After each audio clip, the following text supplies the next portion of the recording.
नमस्कार, हमारी खास पेशकश संडे रिपोर्ट में आपका बहुत बहुत स्वागत है। मैं हूं आपके साथ ललिए और चलिए इस खास सेगमेंट की शुरुआत करते हैं जहां हम आपको बताते हैं देश विदेश क्रिकेट और सिनेमा से जुड़ी हुई हफ्ते भर की बड़ी खबरें।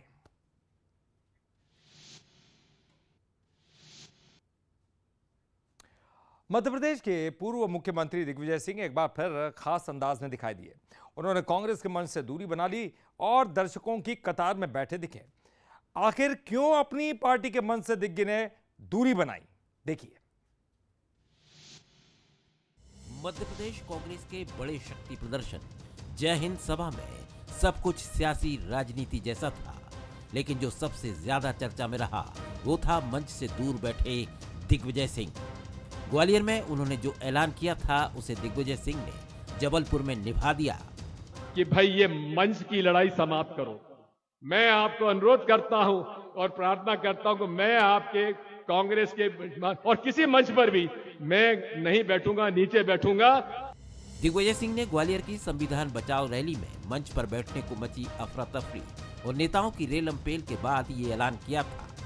तभी तो जबलपुर में कांग्रेस की जय हिंद सभा में प्रदेश के तमाम दिग्गज नेता मंच पर मौजूद थे, लेकिन पार्टी के सबसे सीनियर नेताओं में शुमार दिग्विजय सिंह दर्शक दीर्घा में बैठकर कार्यक्रम में शामिल हुए।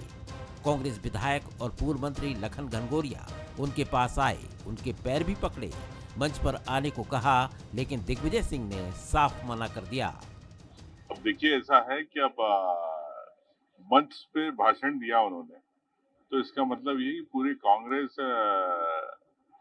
को सम्मान भी देते हैं। कांग्रेस के कार्यकर्ता के रूप में भी उन्होंने नीचे बैठ के मैसेज दिया और मंच पे से भाषण देके भी उन्होंने एक प्रदेश के नेता होने का संदेश दिया। तो मैं नहीं समझता हूँ कि कोई नीचे बैठे ऊपर बैठे, लेकिन सभी, चाहे मंच के नेता हो चाहे जमीन के कार्यकर्ता हो, सब कांग्रेस में समान है। कार्यक्रम में तो वो पूर्ण रूप से खड़े हुए देखे आपको। मैं नहीं समझता कि ये कोई प्रश्न हो सकता है कि दिग्विजय सिंह जी पूरे मीडिया ने ग्वालियर में उनका वो स्टेटमेंट देखा था कि मैं उनने प्रण लिया कि मैं कभी भी किसी मंच पे पब्लिक के साथ बैठूंगा, तो वो उन्होंने जो प्रण लिया है उस पर वो अमल कर रहे हैं। बीजेपी दिग्विजय सिंह के जबलपुर में मंच पर ना बैठने को लेकर खुलकर तंज कस रही है। देखिए, वैसे तो ये दिग्विजय सिंह जी का अब नीचे बैठने का ही समय है। 10 साल का जो उनका कुशासन रहा, उसके बाद जो वो अलोकप्रिय रहे और उन्होंने खुद अपने ही शब्दों में स्वीकारा कि वे जहाँ जाते हैं वोट करते हैं, तो ऐसे नेता को तो नीचे बैठना ही चाहिए। बाकी मुझे लगता है कि ये कुछ लोकप्रियता बटोरने और अपने आप को प्रासंगिक बनाए रखने का भी एक एजेंडा है, जिसको वो समय समय पर चल के अपने आप को प्रासंगिक बनाए रखते हैं। दरअसल ग्वालियर में मंच पर जगह न मिलने को लेकर मची अफरा तफरी के बाद किसी भी मंच पर नहीं बैठने का फैसला किया था। जबलपुर में उन्होंने वही किया, न मंच न नाराजगी, सिर्फ वचन का पालन। अब सवाल यही है कि इस तरह दिग्विजय सिंह के साइलेंट प्रोटेस्ट से कांग्रेस में अनुशासन का नया अध्याय शुरू होगा। Bureau report, Bansal news. Chhattisgarh की राज्य सरकार भूपेश सरकार के एक और फैसले को बदलने जा रही है। जहां सरकारी ऑफिसों में शनिवार की छुट्टी अब खत्म हो सकती है। अब हफ्ते में 5 के बजाय 6 दिन तक काम होगा। आखिर सरकार क्यों करने जा रही है अहम बदलाव? आखिर क्यों पलटना पड़ रहा है कांग्रेस सरकार का यह फैसला? इस रिपोर्ट में जानते हैं।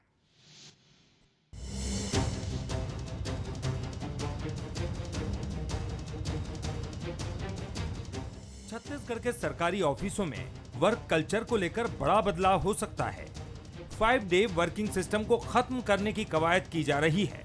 भूपेश सरकार में ये फैसला लागू हुआ था, जिसे अब शायद सरकार बदल सकती है। छत्तीसगढ़ में शनिवार को छुट्टी होगी खत्म। सामान्य प्रशासन विभाग ने भेजी रिपोर्ट। सरकारी दफ्तरों पर जल्द होगा फैसला। अब सप्ताह में 6 दिन होगा काम।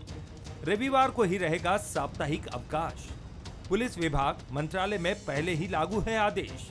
जनता से जुड़े कामों में तेजी आने की उम्मीद। कांग्रेस सरकार ने बनाया था 5 डे वर्किंग सिस्टम। तत्कालीन कांग्रेस सरकार के इस फैसले को जल्द बदला जा सकता है, जिसे लेकर कांग्रेस का कहना है कि शनिवार की छुट्टी खत्म करना गलत है। हमने बहुत सोच समझकर ये फैसला लिया था। तो वहीं बीजेपी का मानना है कि इससे जनता के कामों में तेजी आएगी। बहुत सोच समझकर कांग्रेस पार्टी की सरकार ने इसे 2 दिन का अवकाश का नियम बनाया था और मैं समझता हूं कि बेहतर कार्य क्षमता के लिए अधिक उनके ऊपर मानसिक दबाव न रहे, अधिक से अधिक स्फूर्त होकर के काफ़ी फुर्ती के साथ में काम कर सके, इस उद्देश्य के साथ में इसे बनाया गया था। छुट्टी तो ज़्यादा नहीं होना चाहिए। यदि हम हिसाब करते हैं तो 365 दिन में 150 दिन का छुट्टी हो जाता है। काम कब करें, इसलिए काम करिए, घंटा निर्धारित कर दीजिए, कोई छुट्टी मत करिए। और छुट्टी जो सरेंडर करते हैं, बैंकों में करते हैं सरेंडर, उनको एक्स्ट्रा पैसा मिलता है, तो जो जितना काम करेगा उतना कमाएगा। इसलिए ये छुट्टी प्रथा भी बंद होना चाहिए। और मैं छत्तीसगढ़ सरकार को धन्यवाद करता हूँ कि उन्होंने 5 दिन का कार्य को 6 दिन। जानकार कहते हैं कि हफ्ते में 2 दिन सरकारी ऑफिस बंद होने से जनता को परेशानी होती है। पिछली सरकार ने कर्मचारियों को खुश तो किया, लेकिन टाइमिंग का कड़ाई से पालन नहीं कराया। लोकल छुट्टियों की भरमार और त्योहारों के हॉलीडे से सरकारी व्यवस्था गड़बड़ा जाती है। शायद यही वजह है कि शायद सरकार 5 डे कल्चर पर पूर्ण विराम लगाने की तैयारी कर रही है, लेकिन जनता को इसका कितना लाभ मिलेगा, ये अहम सवाल है। शिखर देवांगन, बंसल न्यूज, रायपुर। मध्य प्रदेश की सियासत में इन दिनों राजधानी भोपाल के लव जिहाद केस की गूंज खूब सुनाई दे रही है। केस में नए खुलासे के बाद कैबिनेट मंत्री विश्वास सारंग और भोपाल सांसद ने सख्त से सख्त सजा की बात कही, तो वहीं कांग्रेस ने भी बीजेपी के सुर में सुर मिला दिया। भोपाल में लव जिहाद को लेकर लगातार बड़े खुलासे हो रहे हैं। एक और काला सच सामने आया है कि आरोपी गरबा और जगराते जैसे धार्मिक आयोजनों में शामिल होते थे। कुछ युवक अपना नाम और धर्म छिपाकर गरबों में शामिल हो रहे थे। एक आरोपी ने खुद को वर्मा बताकर गरबा में हिस्सा लिया और युवतियों को गुमराह किया। आरोपी सिर पर रोली का टीका, हाथ में कलाबा और केसर या गमछा पहनकर खुद को हिंदू बताते थे। अब हिंदू संगठन इसको लेकर सख्त होते दिख रहे हैं। हिंदू संगठनों का कहना है कि नाम बदलकर आए तो सबक सिखाएंगे। इस प्रकार से केवल धर्म परिवर्तन हमारी बहनों को बहलाने फुसलाने के लिए बर्मा हो गया, ये केवल इतना सा शब्द उपयोग करके और हमारी बहनों को बहलाते फुसलाते उनके साथ धर्मांतरण करते हैं। इस प्रकार की घटनाएं लगातार भोपाल सहित अन्य शहरों में बढ़ती जा रही है। इस पर हिंदू समाज को जागृत रहना चाहिए और हमारे जो 30 त्योहार हैं, जैसे गरबा हुए, जागरण हुए, इसमें इन जिहादियों को पूर्ण तरीके से इनको प्रतिबंधित करना चाहिए। सरकार की तरफ से कैबिनेट मंत्री विश्वास सारंग ने कहा कि ऐसे आरोपियों को ऐसी सजा दी जाएगी जो नजीर बनेगी, किसी को बख्शा नहीं जाएगा। प्रदेश सरकार ने इस पूरे मामले को गंभीर मानते हुए प्रदेश स्तर पर SIT गठित कर दी है। भोपाल सांसद आलोक शर्मा का भी कहना है कि लव जिहाद के आरोपियों को कठोर सजा मिलनी चाहिए। लव जिहाद के मामले में किसी को भी कहीं भी बख्शा नहीं जाएगा। सरकार ने प्रदेश स्तर पर भी SIT गठित की है, क्योंकि भोपाल के बाद इंदौर, बाकी जगह भी ऐसे मामले सामने आए हैं और इससे पहले भी हम बहुत सीरियस थे। इसीलिए धर्म स्वातंत्र अधिनियम हमने यहाँ पर लागू किया है। हर विषय पर, हर स्तर पर जांच भी हो रही है और ये सुनिश्चित है कि जो भी हैं वो बख्शे नहीं जाएंगे और ऐसी सजा मिलेगी कि वो नजीर प्रस्तुत होगी। भारतीय जनता पार्टी की सरकार है, ऐसे अपराधियों को कुचला जाएगा, ऐसे अपराधियों को कानून पूरी तरीके से दंड देगा और जो जानकारी आई है इसके ऊपर हम सभी लोग पूरी गंभीरता के साथ निगाह रखे हुए हैं और सख्त से सख्त, कठोर से कठोर ऐसे आरोपियों को दंड मिलना चाहिए। लव जिहाद के मुद्दे पर कांग्रेस का सुर भी सरकार से अलग नहीं है। पूर्व कांग्रेस विधायक शैलेंद्र पटेल ने अपराधियों को कड़ी सजा देने की मांग करते हुए प्रदेश की कानून व्यवस्था पर भी सवाल उठाए। जिन अपराधियों को कड़ी से कड़ी सजा देना चाहिए और एक बात समझ में आती कि मध्य प्रदेश में कानून का राज नहीं है, किस तरीके से धोखेबाजी हो रही है और इस धोखेबाजी के पीछे जो सबसे बड़ा कारण है कि कानून का जो डर होना चाहिए मध्य प्रदेश में नहीं है। कानून सख्त होना चाहिए, अपराधियों के मन में खौफ होना चाहिए और पुलिस निर्भीक होकर कार्रवाई करे, जब इस तरीके के अपराध रुक सकते हैं। लव जिहाद बड़ी सामाजिक समस्या के रूप में हमारे सामने है। इसको रोकने के लिए कानूनी उपाय के साथ ही सामाजिक जागरूकता की भी जरूरत है, जिससे गलत राह पर जाने से पहले ही युवतियों को जागृत किया जा सके। तो कानून का डर भी लव जिहाद करने वाले आरोपियों के मन में होना चाहिए। सनी माली, बंसल न्यूज, भोपाल। बस्तर में नक्सली चीफ बसवराजू की मौत के बाद टॉप कॉर्डर नक्सली फोर्स के निशाने पर है, जिनमें गणपति, भूपति, देवजी, किशन जी, हिडमा और देवा शामिल है। फोर्स का यह दावा है कि ये नक्सली नेता बस्तर में छिपे हैं और जल्दी इनके खिलाफ बड़ा एक्शन हो सकता है।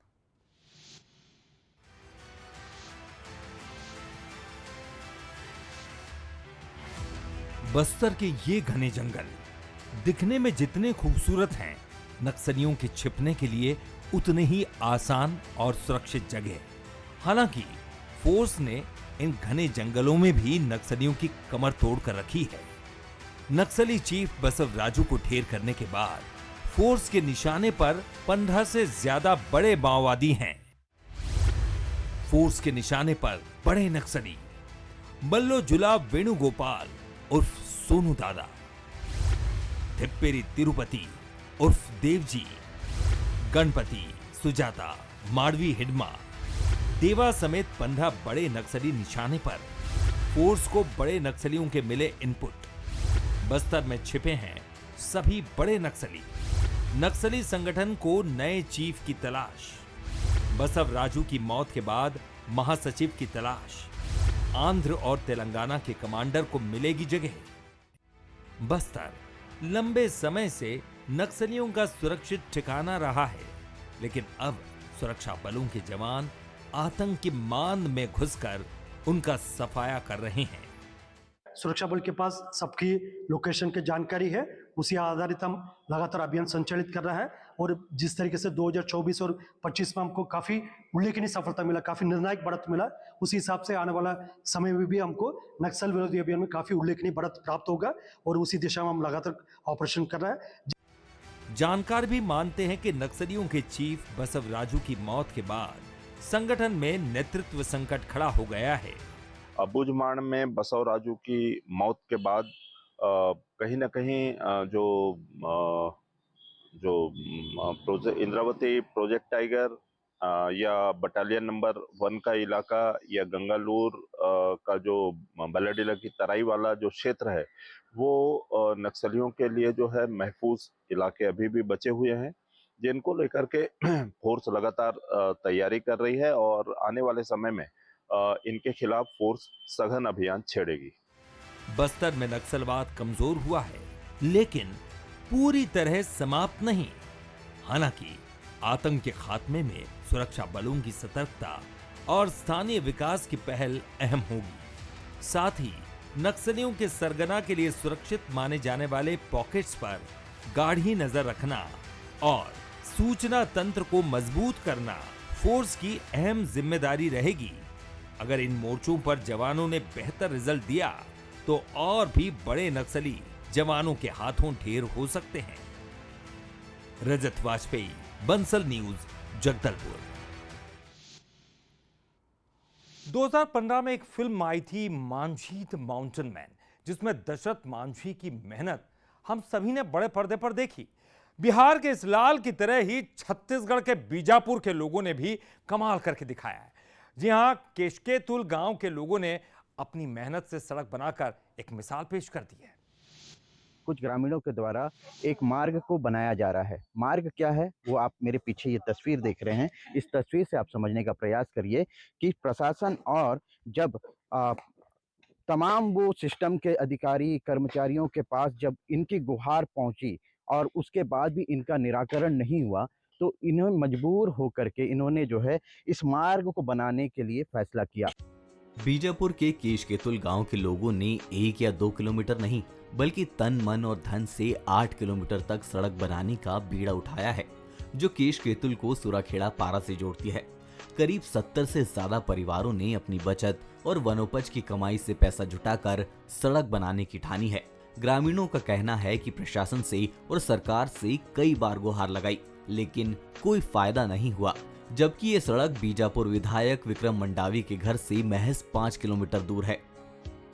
हम कई आवेदन दिए शासन को, तो अभी हम लोग को आने जाने के लिए, हॉस्पिटल के लिए हमको चावल लाना, ये सब चीज बाजार जाना, ये सब भी हमको सोचे कि क्या है। अभी तक तो सुझाव दिए हम लोग शासन को, कलेक्टर को कई लेटर दिए, अपने यहाँ तो विधायक को दिए, विधायक को मंत्री को भी दिए थे, भूपेश बघेल को, अब पहले भी दिए थे बीजेपी को भी। अभी तक सुनवाई नहीं है। हम फिर जितना पहाड़ी है हम लोग को चलने नहीं हो रहा है। आवेदन लिख के दिए थे सर। हाँ।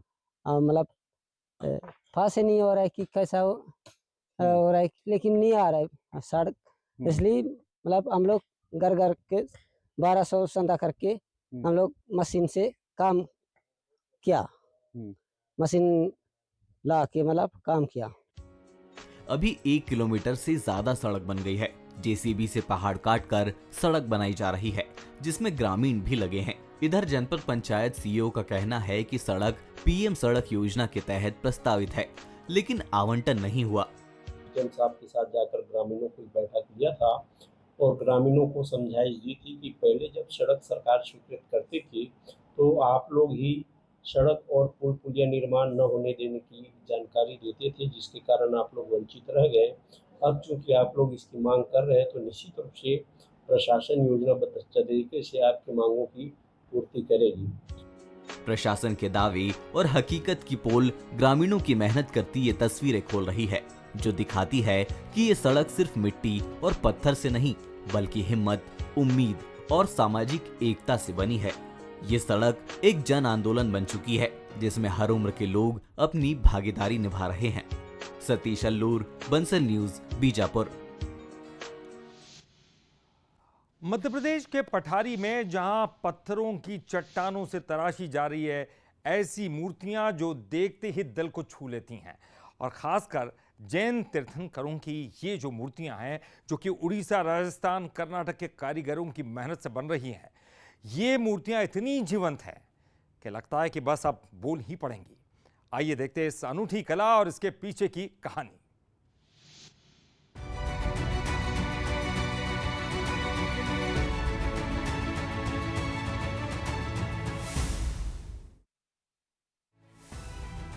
पठारी मध्य प्रदेश का एक छोटा सा क्षेत्र, जहां पत्थरों की चट्टानों से तराशी गई मूर्तियां न केवल कला की बेजोड़ मिसाल है, बल्कि देश विदेश में जैन तीर्थकारों की मूर्तियों के लिए प्रसिद्ध है। इन मूर्तियों की खूबसूरती ऐसी है कि मानो पत्थर बोल उठे। यहाँ पे जो मूर्ति है पूरा वास्तु का शास्त्र में बनता है, जैसे जो 256 माप का। यहाँ पे ये पत्थर महाराज जी ने सोच के बनवाए, और ये जो वास्तु का बनते हैं ये पत्थर में मतलब हर तरह चीज़ का है, हर तरह चीज़ का। इसमें तेल लगाते, इसमें जो फिनिशिंग आते, जो मार्बल में वो फिनिशिंग नहीं है। मार्बल में सिर्फ मार्बल में पॉलिश आता है, इसमें वो जो खासियत है तेल में, ये तो पूरा पुरानी जमाने का मूर्ति दिखने में। पठारी की मूर्तियां केवल कला का नमूना नहीं, बल्कि स्थानीय अर्थव्यवस्था का भी आधार बन रही है। इन मूर्तियों की कीमत लाखों में होती है, और ये काम आसपास के गांव के लोगों को रोजगार भी दे रहा है। यहाँ पर उड़ीसा, राजस्थान, महाबलीपुरम, चेन्नई आदि से विभिन्न जगह से कारीगर आते हैं और द्रविड़ और नागर शैली में हम प्रतिमाओं का निर्माण करते हैं। यहाँ हिंदू, बौद्ध, जैन धर्म आदि सबकी प्रतिमाएं बनाई जाती हैं। इस क्षेत्र में इस पत्थर से बहुत पुराने समय से मंदिर आदि बनाए जाते हैं, तो यह संस्था उसी दिशा में काम कर रही है। यहाँ पर मूर्तियों के साथ साथ मंदिरों के लिए खंबे और मेहराब भी बनाए जाते हैं। पठारी का पत्थर इतना खास है कि इससे बनी हर चीज में जान पड़ जाती है। अगर सरकार इसे बढ़ावा दे तो ये क्षेत्र देश भर में और मशहूर हो सकता है। मुनि श्री दुर्लभ सागर जी के आशीर्वाद से यह केंद्र जो कलाकृति का केंद्र बना है बहुत ही खूबसूरत एवं सुंदर। बाहर से बहुत दूर दूर से लोग यहाँ पर देखने आ रहे हैं, और हम लोगों के लिए, पठारी क्षेत्र के लिए बहुत ही गर्व की बात है। पठारी की ये कला न केवल जैन धर्म के अनुयायियों के लिए आस्था का प्रतीक है, बल्कि स्थानीय कारीगरों और गांव के लिए रोजगार का साधन भी बन रही है। अगर इसे सही दिशा में प्रोत्साहन मिले तो पठारी का नाम देश ही नहीं दुनिया भर में गूंज सकता है। मूर्ति बनाने के इस प्लांट से सैदपुर जैसे छोटे गांव को पहचान मिली है और स्थानीय लोगों को रोजगारी मिला है। शासन प्रशासन स्तर से इस कार्य को प्रोत्साहित किया जाता है तो बड़े स्तर पर यहाँ पर रोजगार के नए नए अवसर खुलेंगे और नए नए आयाम स्थापित होंगे। मैं शैलेंद्र जैन, बंसल न्यूज, पठारी। और इसी के साथ संडे रिपोर्ट में फिलहाल के लिए इतना ही, लेकिन बंसल न्यूज पर खबरों का सिलसिला लगातार जारी है।